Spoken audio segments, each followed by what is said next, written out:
All right. Hello and welcome back, everybody. David on the Fit Pro Show with you. We have Emily on today, your two OG hosts. I know we've been having some really great guests lately, but just Emily and I today, and we're going to be talking about fat and mostly how to burn fat and how to be in a healthy body fat range. But I think that first starts with kind of differentiating what body fat is and then what dietary fat is, because I think a lot of times people hear the term fat and they think of one or the other, and they're certainly not the same thing. So when we talk about body fat, then we're thinking about two different types of fat that we have. It's a visceral fat or a subcutaneous fat. So when you think of about that subcutaneous fat, that's just what's located between the skin and then like the wall of your abdominal or muscle or whatever, right? So that's the first one. And then when you think about the other one, it's called visceral fat. That one's worse just because there's other health factors that kind of underlie that. And that's the fat that is in between the spaces of the abdominal organs. So that's why there's more kind of health complications. And I know between men and women, there's different ways that we store body fat too. Men tend to kind of hold more in that midsection abdomen, and then women usually hold it more in that like hip area. It's just like a hard and fast rule. That's usually how it happens. That's not the case for everybody, of course. But those are the different types of body fat that we hold. And then when we talk about dietary fat, that's a completely different thing. That is in our nutrition. There's saturated and unsaturated fats. So when you think about those healthy unsaturated fats, things that you like, you eat avocado or various types of like nuts and seeds, and that's where you're going to get those healthy unsaturated fats. When we go into the saturated fats, those aren't necessarily bad, unless you're getting into like trans fat.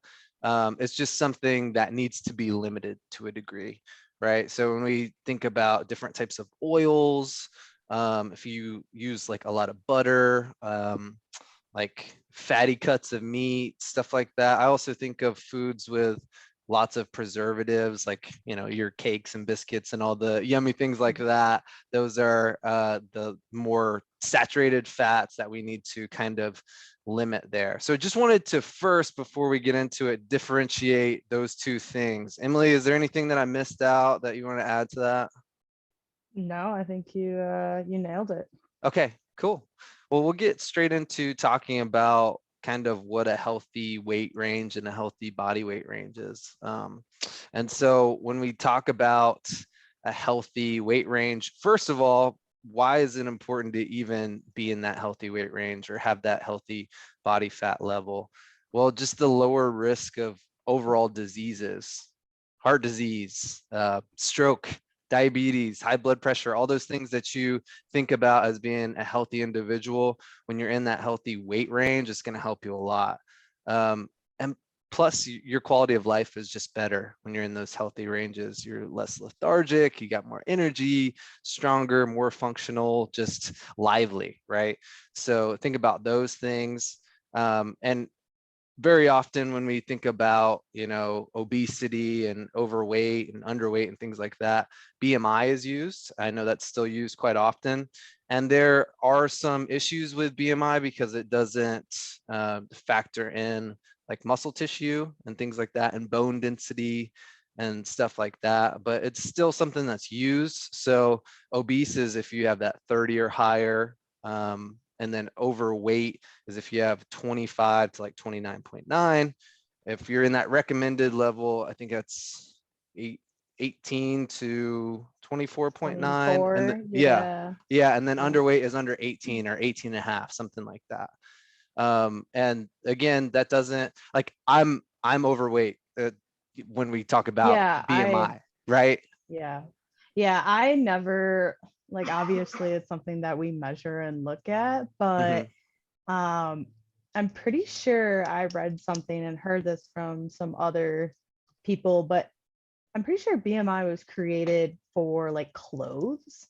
So it originally was created for like how to figure out what size clothing would be like a medium, a large, a small. And Interesting. then they ended up like using it within the health industry. Healthcare. And Yeah. yeah, and then it was like, Insurance. whoa, this Right. is like, yeah, it's completely different. So yeah, for me, I hate looking at people's BMIs and telling them like, hey, you're in the obese category, because Mhm. they get so down on themselves. But then I let them know exactly what you just said. It's such a, I don't know, it's a variable I don't like to look at. Right. Yeah. Because it's just height and weight. Yeah, There's nothing it's else. There's just, no other yeah. factors. And like you said, me too, I'm technically overweight when There I you look go. at my BMI. So Right. Yeah. So and that's exactly why we're talking about body fat. And if we talk about the numbers, we want to talk about body fat percentage. yeah. And that's something that I've certainly done a lot of in the fitness center, just with the handheld like BIA, something that people could always come down and kind of use that and kind of get an idea. Even if that's not 100% accurate, they can see if it's trending up or down. Yeah. And so if we talk about those numbers, for women, if you're like an athlete, then you're going to be in that lower range of like 14 to 20%. And then the next level is fitness. That's like 21 to 24% body fat. You go up to acceptable. I think it's 25 to 30 or 31. And then anything above that is obese. And then, and those numbers are going to be higher because women have more essential fat on their bodies. Makes Right. a lot of Right. sense, right? Right. And then for men, if you're in that lower range, you can get down to the single digits, like 6 to 13%. If you're an athlete, if you're in that fitness range, it's 14 to 17%. And then that moderate or acceptable is 18 to 25. Obese is higher than that. So just a good idea for you if you ever get that checked, knowing what that number means. Yeah. And I like that because like I always have clients, and I'm sure we'll get into this a little bit, but especially when people start to strength train, they'll be like, I'm not losing, I'm on the scale every single day and I'm not seeing any numbers drop. And whenever I work with clients who are trying to lose weight, lose fat, I always tell them, just don't look at the scale for like Right. 2 weeks. And because when we're strength training, you're gonna build muscle, and muscle weighs more than fat. So if you think about it, like, yeah, you might not see the numbers actually go down on the scale, but what I always tell people is like, okay, grab a pair of pants or a shirt that doesn't fit you that well, and you want to fit into it. You want to feel good in it and you want to feel comfortable in it. And let's measure that way. Because once I explain to them, like, hey, we're building muscle and muscle weighs more than fat, you kind of have to look at it like that. And so, yeah, I mean, it's really good to like look at that body fat percentage rather than, like we said, that BMI. Yeah. Yeah, for sure. And we can go straight into strength training because I think usually when we talk about training for fat loss or for that healthy level, and I say fat loss first just because most people in this country, they have that fat loss goal to get in that healthy range. It could be the opposite. It could be putting on fat or maintaining. Maintenance is a big thing too. But Mhm. whenever that is a goal of yours, strength training should be in the mix somewhere, like Emily just stated. It's one of the Yeah. most important factors that we have while trying to lose or maintain, because that muscle on your structure means that we're burning more calories even when we're resting. And the good thing, Right. if you ever want to get to that point where you're maintaining that progress that you made, that means you can probably eat a little bit more food if you have that structure on you, right? Right. Yeah. And yeah, I mean, muscle burns 3 times as many calories per pound as fat does. So that fact alone right there should be, I want to get up and strength train Yeah. because, and whenever I explain that to folks, they're just like, wow, I never really, realized that your body has to work a little bit harder to maintain that muscle. So it's going to be burning more calories even at rest. So, it's something to definitely consider. And there's other, variables and things that we can do. But I would say if you're not already strength training, at least add it in twice a week if you're trying to lose some fat and see how it works. Yeah. Yeah, definitely having that frequency as a variable. I talk to frequency about frequency to people, just as a way to kind of build that momentum and solidify the habit. So if you're doing it once a week, like, are you really, how much results can you really get from that, right? It's better than zero for sure, but making Yeah. sure that you get two, and then we're slowly progressing to three, whatever it may be, right? I'm a person who's always in that 4 to 6 times per week. Six when I'm really feeling great and getting after it and I have a bunch of calories and stuff like that. Four, or maybe I need a deload or recovery. Usually I'll do like a Monday through Friday or 5 days a week, something like that. Yeah. But when we talk about the volume and the intensity of that strength training, if you're wanting to just get brutally strong, you want that weight on the bar to be higher, then you're going to have to push the intensity, so the loading a little bit more. And then if you want to make maybe those muscle gains that we were just talking about, the volume, so the amount of sets that you're doing is going to have to increase over time too. Do you agree with that, Emily? Or is there certain Yeah. things that you do when you're programming for maybe body composition for people that want to lose fat? Yeah, no, that's the same thing. And obviously everybody's different. So I've seen some cases where one thing works for somebody and something doesn't work for another person, whether that's lifestyle, availability, motivation, accountability, whatever the case may be. But yeah, I think you hit it right on the head there. It's it's important to play around with those variables. And like David said, start somewhere. One day a week is better than nothing. If that's all the time commitment you have, all the energy you have. Now remember that one time a week is going to give you more energy. So you might be waking up like, wow, I have a ton more energy. Maybe I can hit it again today. But yeah, I mean, like you said, one day a week is better than nothing. But ideally, I always try and get people on like 3 times a week, Mhm. at, especially in that beginning phase. But yeah, for myself, I'm definitely a 5 times per week. And then the weekend is more like in the winter time because I like to do a lot of things on the weekend. And so I'm more getting like my cardio in during the weekends, just like hiking, backpacking, whatnot. So, but yeah, I think you hit it right there on the head. Is there anything you do specifically for people? I guess kind of just like a baseline. Like we said, people are kind of different and things. There's different Yeah. variables you have to think about. Yeah, sure. There's always those variables, like what they have. The main thing is just to do some type of resistance training, whether they have barbells, dumbbells, bands, body weight, whatever, Bands. kettlebells, Yeah. whatever Mhm. they enjoy and they have, to get that resistant. We're making that resistance somewhere, but by how we leverage our body. So just making sure that that's part of your fat loss plan, right? The strength training, not just leaning on the cardio, or not just restricting your nutrition so much because you think you need that to lose fat. So yeah, there's lots of Right. variables there that could Yeah. take a whole episode, but absolutely making sure that you're doing something, right? Even if that's Yeah. coming on to Cube Fit and grabbing some small dumbbells or something, and getting it in. Yeah.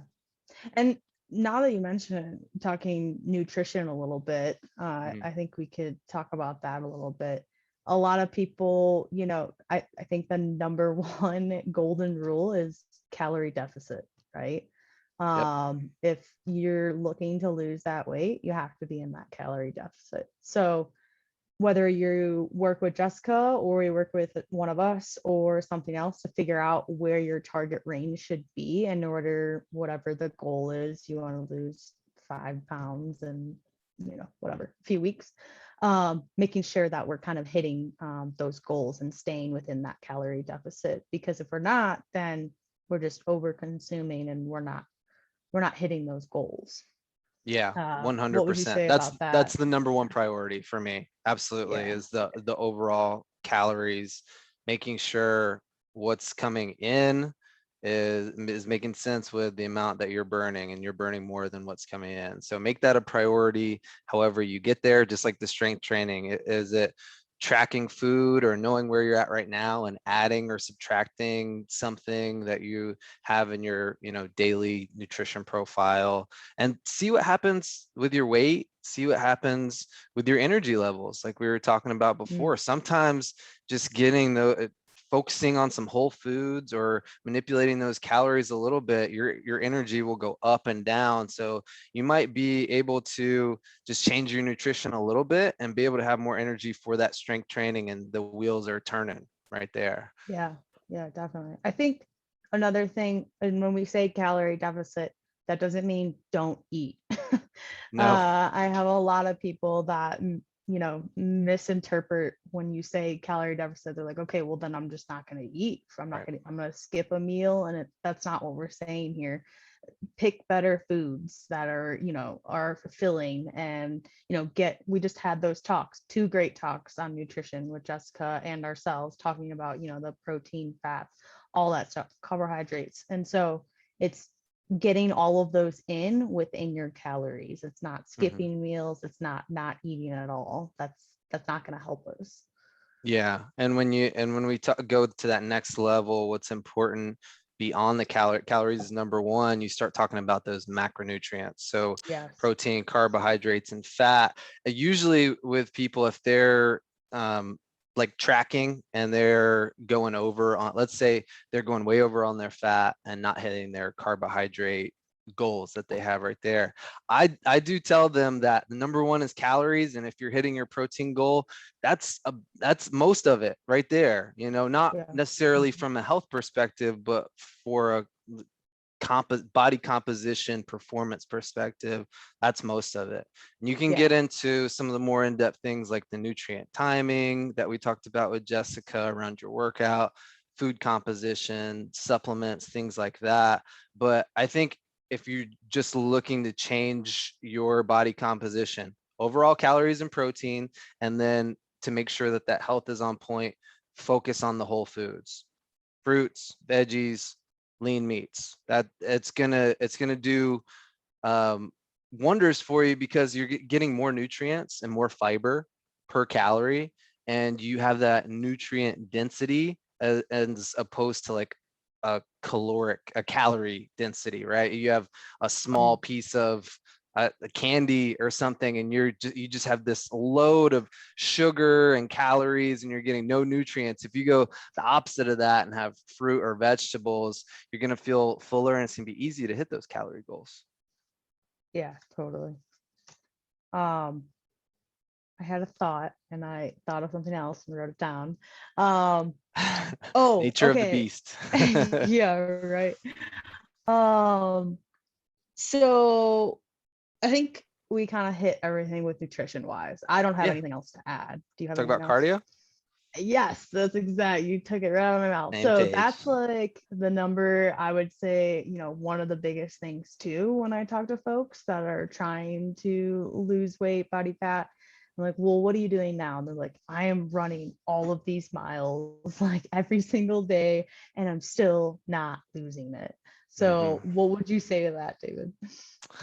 Well, I would say that we always have to manage the fatigue in whatever we're doing. So if you're just hitting it hard, no matter what type of exercise modality it is, you do need a rest. And something like running is super, super high impact, especially if the other things like your strength training or nutrition are not on point. Running is not going to be the answer.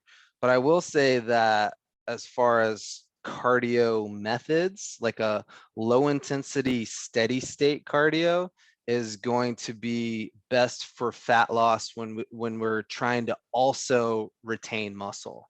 So what I mean by that is if you do something fairly low intensity on like the elliptical, or you do an incline walk or a light jog or get on the bike, whatever you like, then something that's not going to interfere as much with your strength training, given that you're doing that already, right? So if you're like a bodybuilder and you want that fat loss and you want to keep the muscle, low intensity, steady state cardio like that is nothing like your training methods. So it gives you something a little bit different.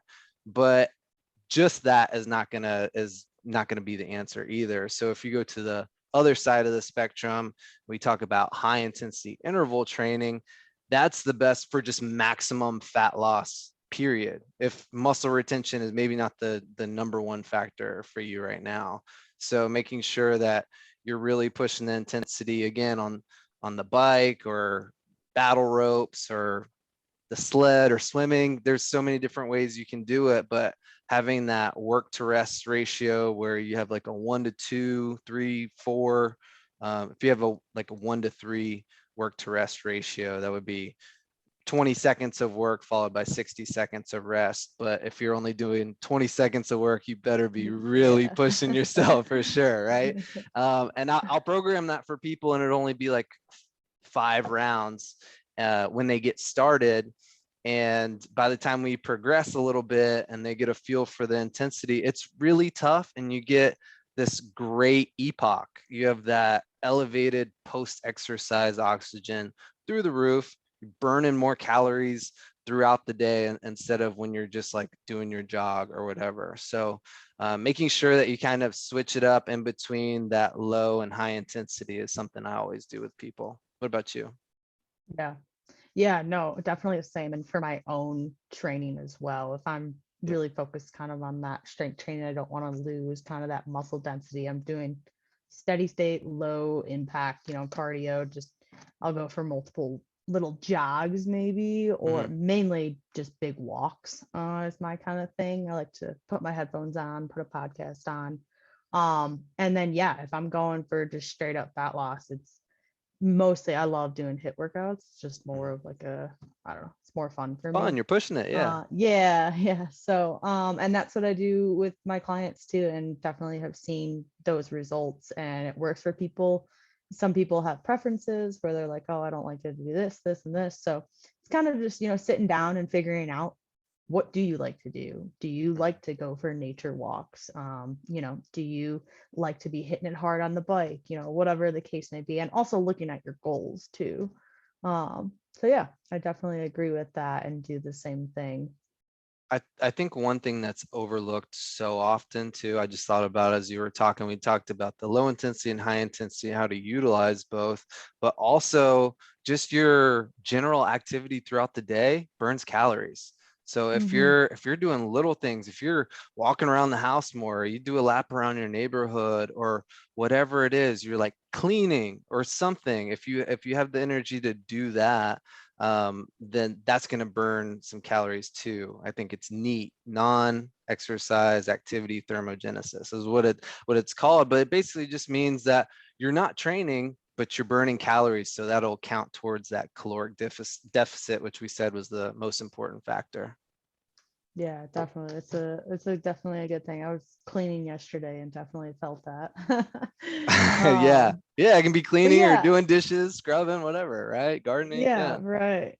Definitely.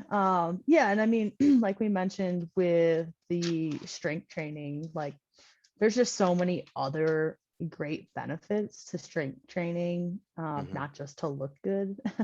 Yeah, That's always like, I feel like people are it's a like, I want perk, to but look it's not like everything. this. Yeah, Yeah. it's definitely a perk, but there's so many other things that, are great about that it's important to, start doing if you're not doing, and if you are doing, continue to do.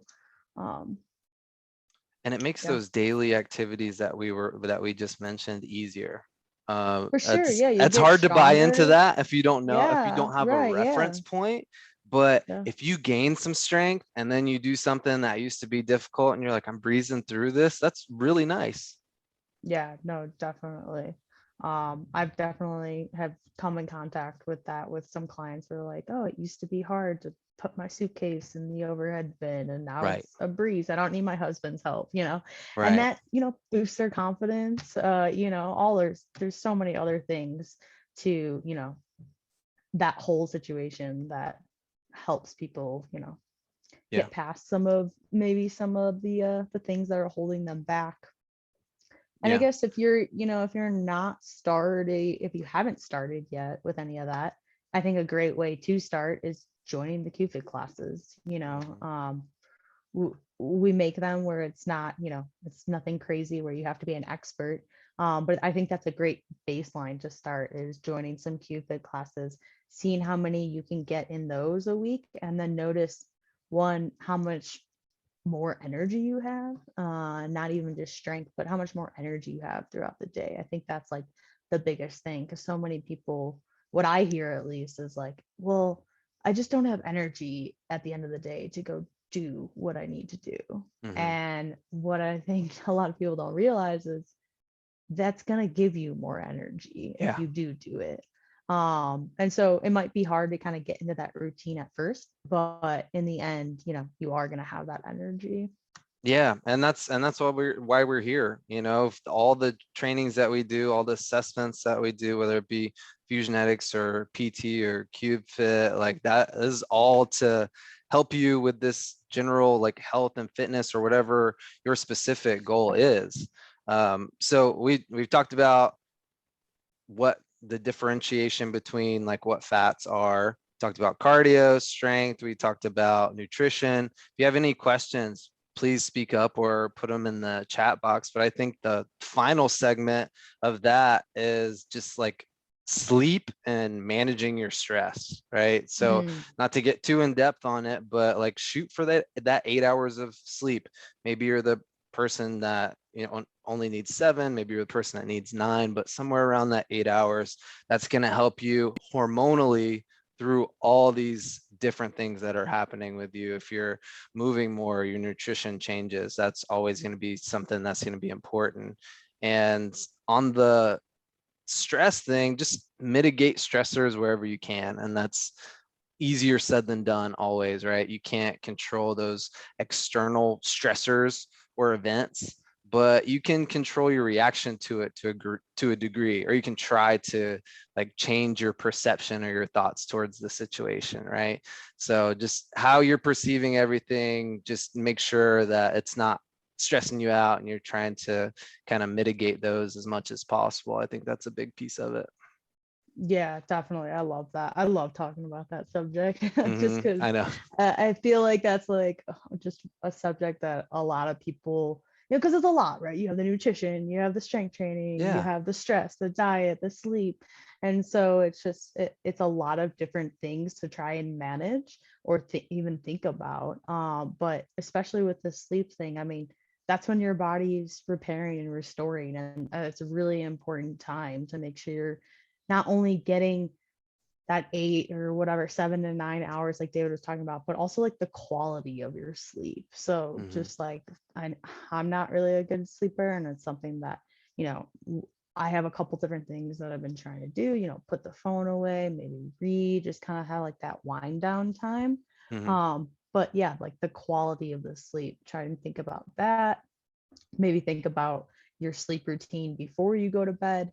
And then yeah, the stress thing, it's like we're stress is inevitable. It's always going to be around us. There's things that are going to happen in life, and just like David said, it's more thinking about how you react to what happens rather than the situation itself. um it's just a great life, I think that's a great life lesson. Yeah, I know we always And resort like back you to that said, with what we we're do, talking we do. about it, but it's true. But it It's does, true. yeah, it Yeah. does, yeah. And it's a thing where it's like it's gonna affect all different areas of your life, right? It's gonna affect your training, it's gonna affect your relationships, it's gonna affect your work.